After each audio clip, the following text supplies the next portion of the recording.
Well, good morning. It is great. Yeah, it's great to be with you guys this morning. As Joey said, we're going to do three things this morning. First, we are going to mark a new beginning. You know, it's important to mark milestones in our lives, in our families' lives. We just came through a season where we celebrated high school graduations, and I don't know about you, we went to a lot of open houses, hosted one ourselves. And last night, we began to mark this transition by going over to 146, Grace 146th Street.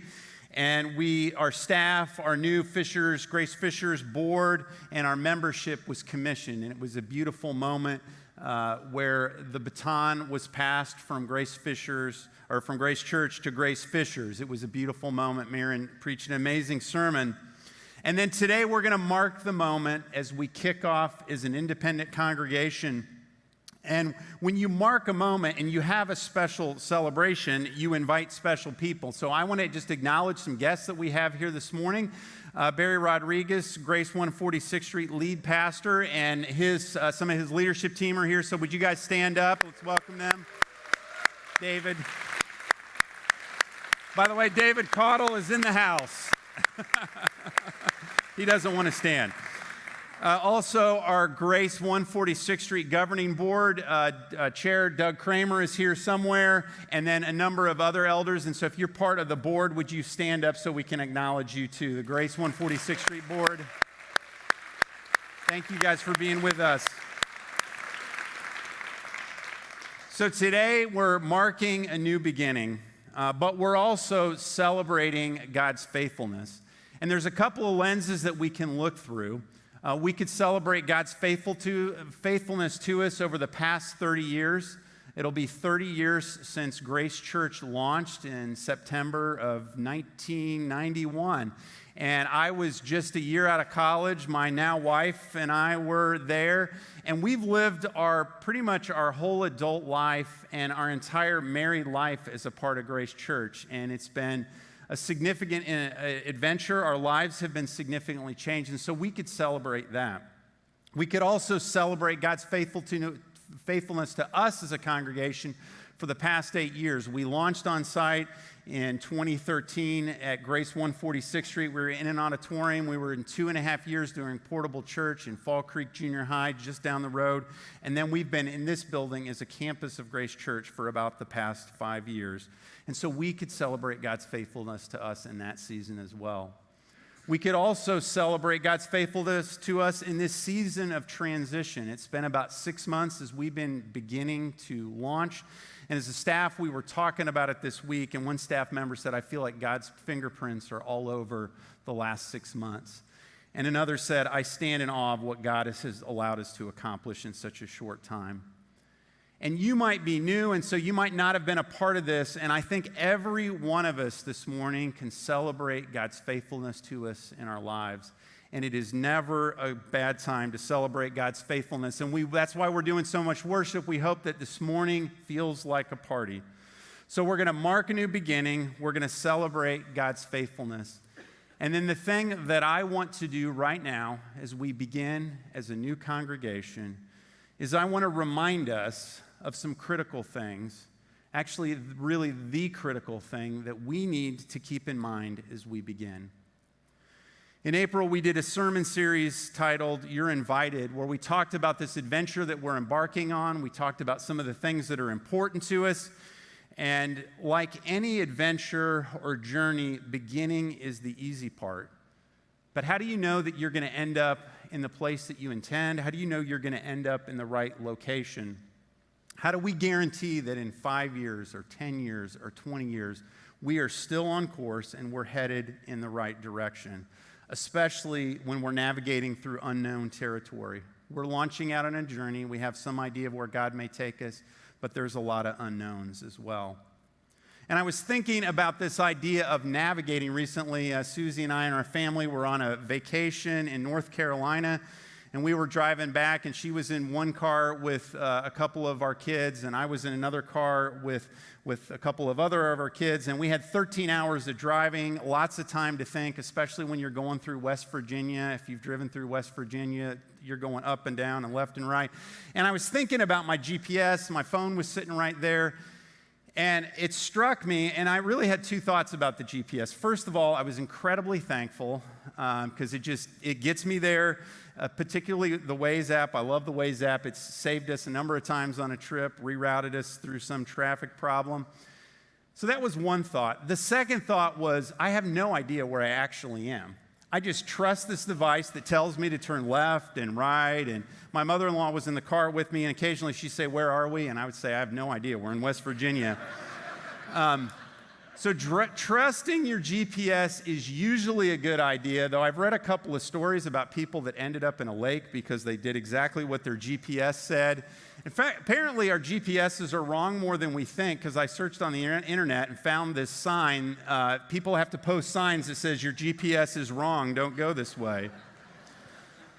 So I love my GPS, but the reality is we don't have a GPS for this journey.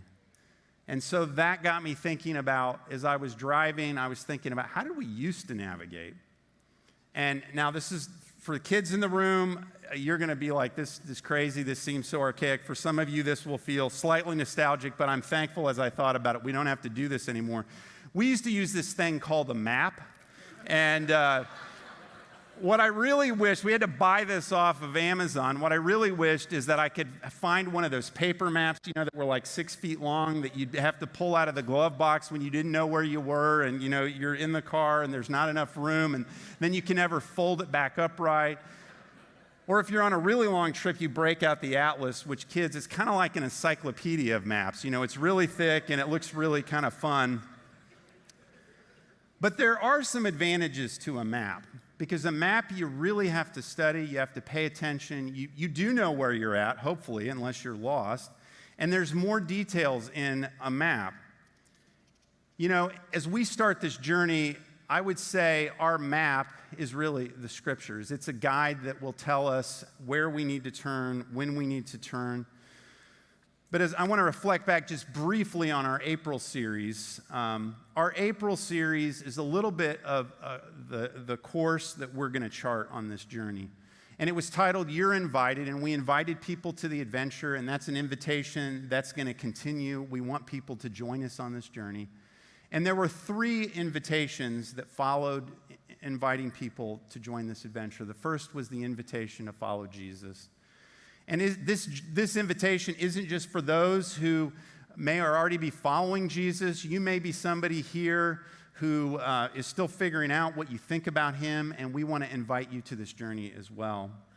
We also invited the congregation to find their people, because life isn't intended to be a solo journey. And you can survive the journey of life alone, but you won't thrive. We also invited people to make a difference in the world. As a church, we believe that God has planted us here in this spot, so close to so many schools, and he's given us a heart for map. But anybody that's navigated, especially if you're off the beaten path, a map isn't enough. It's easy to get disoriented and turned around. And so, kids, I'm going to introduce you to another device that you may never have seen before. It's called a compass. Now, you probably have seen a compass. I found this picture of the compass. Again, throwback to the 70s. I feel like this should be mounted on a 1970 station wagon with wood paneling. That's not most of the time what you see. I've got my little backpacking compass, but there's a picture on the screen. And that way that a compass works is it helps you give it a sense of an alignment. When you're on a map and you're trying to figure out how to orient yourself, you need to have a fixed point that never changes. And a magnet points itself to magnetic north, which you can then figure out. And again, I'm not a navigation guy. If you're a backpacker, you can explain this better. But you can figure out exactly where true north is. You can use that to align yourself, align your map. And then you know where you're going. You can help make sure you're not headed in the wrong direction. And I have a really simple idea for us as a church. For us as the church, Jesus is our true north. And I want to keep this in focus as we begin this adventure together. And this is the simple, big idea, is Jesus is our leader, our guide, and the source for all we do as a church. And you're going to hear me say that several times this morning. And my hope is that as we journey as a church, that we remind one another that that's true. Now, this idea isn't new with me. The Apostle Paul, who wrote much of the New Testament, kept coming back to this theme over and over. And we're going to take a look at that. If you turn to Colossians 1 in your Bibles, or you can jump on your app, there's Bibles under the seat or in front of you. Colossians 1, it's page 987. And while you're looking that up, I want to say welcome to those of you online. Like Joey said, we're glad that you joined us. I know there are many of you that would have loved to have been here in person, and for a variety of reasons, you're needing to worship online. And so we're glad that you're here with us celebrating. So Colossians chapter 1, and before I jump into this, we're going to be in verse 15, but I want to give you a little bit of background on this letter. This is a letter that Paul wrote to a church that he'd never visited. One of his co-workers actually launched the church, but he wrote him a letter. There was no big problem. Some of Paul's letters, he's addressing some big issues. There were a couple issues he addressed, but what he was really doing is reminding them of what God had done for them. And then in chapter 15, he jumps into this section where he begins to tell them, this is who Jesus is, and this is the part we're going to focus on. Now, some commentators believe that this was actually a hymn that people would have recognized, and the way the writing is, they think this was a hymn, and so the people might have known these words. And Paul knows if the church at Colossae gets this right, it'll inform and direct everything that they do. And so let's read the first few verses. Christ is the visible image of the invisible God. He existed before everything was created, is supreme over all creation. For through him, God created everything in the heavenly realms and on earth. He made the things we can see and the things we can't see, such as thrones, kingdom, rulers, and authorities in the unseen world. Everything was created through him and for him. He existed before anything else, and he holds all creation together. Now, I want to pause there and make a couple of comments. The scriptures are clear that Christ is the image of God. He reflects who God is. God didn't want to leave us on his own. He wanted to give us a picture of what he is like. And so he sent Jesus into this world to represent with his life, his death, his ministry, who God was to us, so we can get some idea of who God is. And then this next phrase, it says, he existed before anything and was created and is supreme over all creation. And the literal phrase would say, he is the firstborn of all creation. Now, the reason they translated that a little differently in the New Living Translation, which is the translation we use, is this idea of firstborn doesn't translate. You know, Susie and I have 4 kids. We love them all equally, and the firstborn didn't get special rights and privileges, other than maybe they got to do things first. But in this culture, the firstborn meant something more than they were just born first. They were the heir apparent. They got a greater share of the inheritance. In fact, it was typically twice. Occasionally, it was a title that was given to a different child, but it was a title of authority. In fact, it was a legal term in Greek and Roman culture. So the firstborn meant that you had authority in the family. And Jesus is the firstborn of all creation. Now, it doesn't mean that Jesus was created. It's about his position and authority. And then it goes on and it talks about that his authority extends beyond what we can just see. And again, he's not talking about, the microscopic world that we can't see. He's talking about the spiritual world. And when it talks about thrones and kingdoms and rulers and authorities, it's talking about angelic forces, the part of the world that we can't see. He created that, and he has even authority there. And then I love this last phrase that says, he holds all creation together. He's not a God that created things and walked away. He's a God that created things and stays invested. He brings coherence to life and to the world. Now, in verse 18, there's another section. And so if this is a hymn, the first part that I read is stanza 1, and the second part is stanza 2. And Paul implies something here between this section that ends in 17 and where 18 begins. And he implies that the world is broken. God created, and as we see, this next section is about this new creation that God is creating. But he implies that God isn't just the Lord of creation, but he's the Lord of the new creation. And so let's read in Colossians and read in verse 18. It says, Christ is also the head of the church, which is his body. He's the beginning, supreme over all who rise from the dead, so he is first in everything. For God in all his fullness was pleased to live in Christ, and through him God reconciled everything to himself. He made peace with everything in heaven and on earth by means of Christ's blood on the cross. And again, in a lot of ways, this section mirrors the section before that. Both of the sections start with the phrase, he is. He is the firstborn from the dead, is actually what it says in, and again, the NLT translates translate this a little differently, but it's a mirror of this first part. It also talks about how Christ is the head of the church, and this is an idea, he's the head, which is his body. This is an idea that Paul talked about periodically. He wrote about it in 1 Corinthians. He describes us as a body, and we make up the church. We make up his presence in this world, but he's the head. He's the source. He directs and guides everything that we do. And as we launch as Grace Fishers, we need to keep that in mind, that he's the source of all that we do, and he directs everything that we do. And this last part talks about Jesus' death on the cross, and the truth is his death and his resurrection make all that we do possible. Now, I found this reading from a commentary. I typically don't read from commentaries because they're dry, but I read this and it really struck me, and it was very profound, and it was buried in a lot of other texts, but I'm going to read this to you. It says, the repercussions of Christ's resurrection were to reverberate to every nook and cranny of creation and to summon all creatures great and small to confess the exalted firstborn from among the dead as Lord. Jesus' resurrection was to summon us all to exalt him as Lord.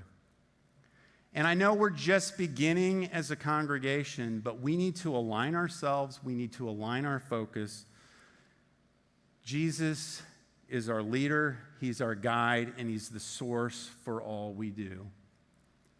You know, I love that when you walk into the front of the building, and if you're new here, or maybe you haven't been in this building very many times, one of the things at the front of our building looks like is there's a stone on it, and it looks like the stone is being rolled away. And my hope is that every time you walk into this building, you remind that we're walking through the way that Jesus made possible. Because if we're followers of Jesus, then he ought to inform everything we do, every decision that we make, how we love others. It ought to define our lives at home and at school and at work. And this is true individually, and it's true as a congregation. And again, Paul reflected this idea. If you jump down to verse 23, what you begin to see is Paul continues to reflect this idea to the believers that he was writing to when he says this. But you must continue to believe this truth and stand firmly in it. Don't drift away from the assurance you received when you heard the good news.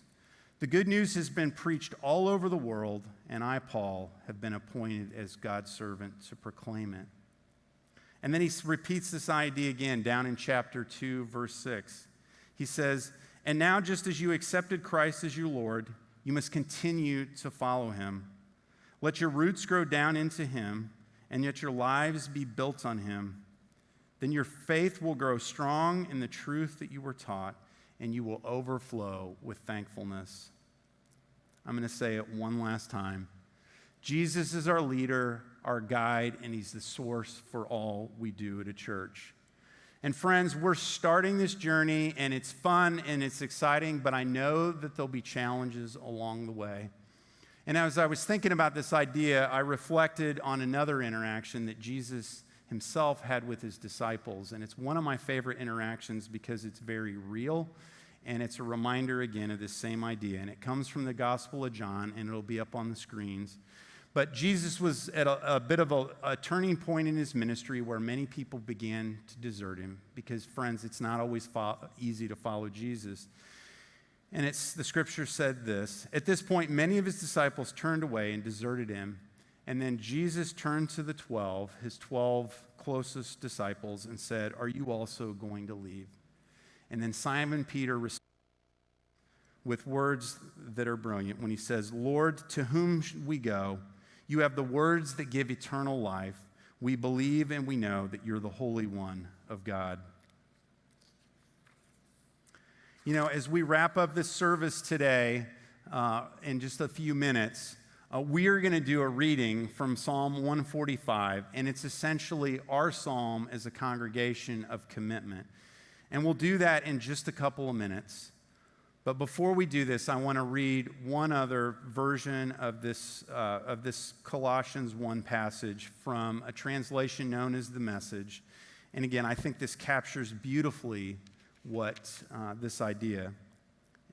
And the writer says this: "We look at this sun and we see the God who cannot be seen. We look at this sun and we see God's original purpose in everything created. For everything, absolutely everything, above and below, visible and invisible, rank after rank of angels, everything got started in him and finds its purpose in him. He was right there before any of it came into existence and holds it all together right up to this moment. And when it comes to the church, he organizes it, holds it all together like a head does a body. He is supreme in the beginning, and leading the resurrection parade, he is supreme in the end. From beginning to end, he's there, towering far above everything, everyone. So spacious is he, so roomy, that everything of God finds its proper place in him without crowding.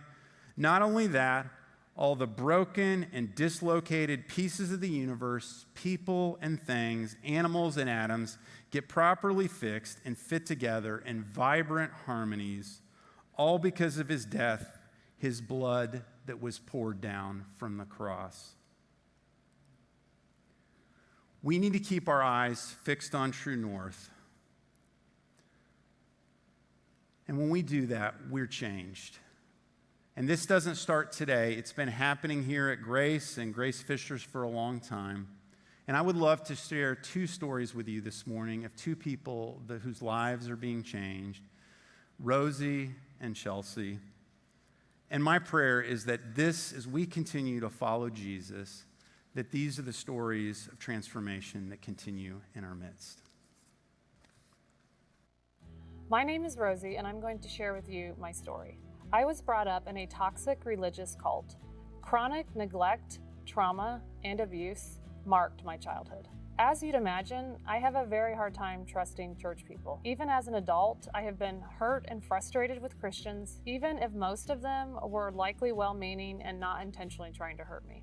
I've been left with this horrible dilemma.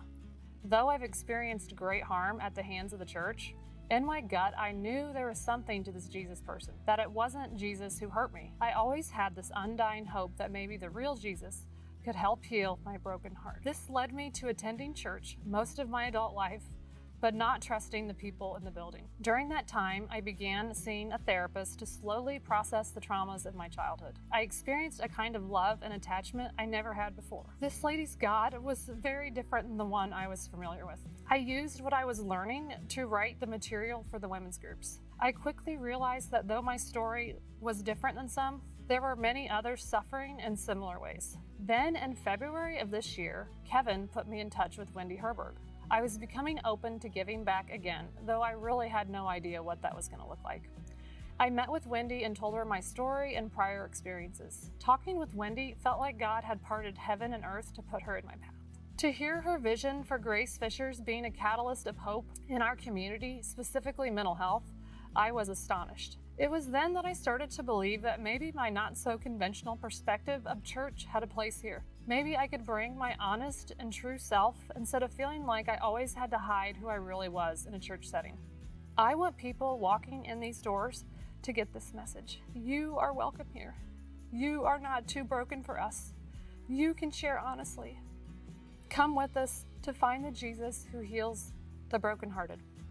Hello, my name is Chelsea. I'm just going to share a story about how Grace has impacted my life. My junior year of high school, my basketball teammate Olivia Kegley invited me to come out to Grace Church, and this was my first time attending a church that wasn't the one my family goes to, so I was a little bit nervous, but immediately when we pulled up to the junior high, I was just met with just overwhelming joy. Little did I know I was walking into my forever family. I got plugged in with Joey Christensen and started serving in Grace students, and this was my first time doing a leadership role, and I'm very introverted and I did not know where to start. Like, man, being a leader, like, what does that even mean? But this is something that I was excited to do every Sunday. As the years went on, while volunteering with the little kids, I got plugged in with Merge and became a Merge leader. And that was just also just an amazing experience and just another journey, just leaning in on Christ. And without Grace Church, I would not have found that. And I'm forever thankful for that. And I think that's just my favorite thing about Grace Church is when you walk through these doors, there's an opportunity for everyone. And while Grace provides so many opportunities to serve, we get to serve people like Rosie, who when she walked through these doors, she felt welcome, she felt seen, and she felt loved. And that's just exactly how I felt when I first walked through these doors. And that just makes me so proud just to be a part of Grace Church Fishers.